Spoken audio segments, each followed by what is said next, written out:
This is a war that should have never happened. It's a war the Russians tried repeatedly to settle on terms that were very, very beneficial to Ukraine and us. The major thing they wanted was for us to keep NATO out of the Ukraine.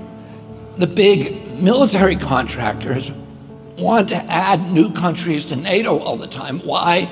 Because then that country has to conform its military purchases to NATO weapon specifications, which means certain companies, Northrop Grumman, Raytheon, General Dynamics, Boeing, and Lockheed, get a trapped market.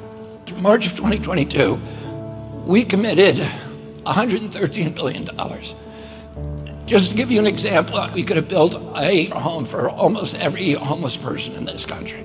We then committed another $24 billion since then, 2 months ago, and now President Biden's asking for another $60 billion. But the big, big expenses are going to come after the war, when we have to rebuild all the things that we destroyed. Mitch McConnell was asked, can we really afford to spend $113 billion to Ukraine? He said, don't worry. It's not really going to Ukraine. It's going to American defense manufacturers. So he just admitted it's a money laundering scheme. And who do you think owns every one of those companies? BlackRock. So Tim Scott, during the Republican debate, said, don't worry, it's not a gift to Ukraine, it's a loan. So raise your hand if you think that that loan's ever getting paid back. Yeah, of course it's not. So why do they call it a loan? Because if they call it a loan, they can impose loan conditions. And what are the loan conditions that we impose on? Number one, an extreme austerity program, so that if you're poor in Ukraine, you're going to be poor forever.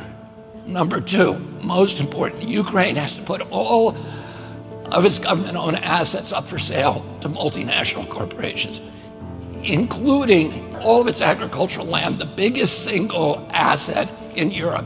In Ukraine, there's been 1,000 years of war fought over that land. It's the richest farmland in the world. It's the breadbasket of Europe.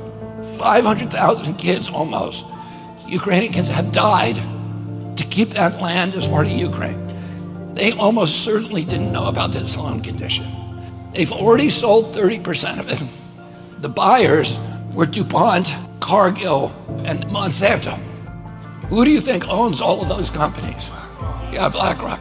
And then in December, President Biden gave out the contract to rebuild Ukraine.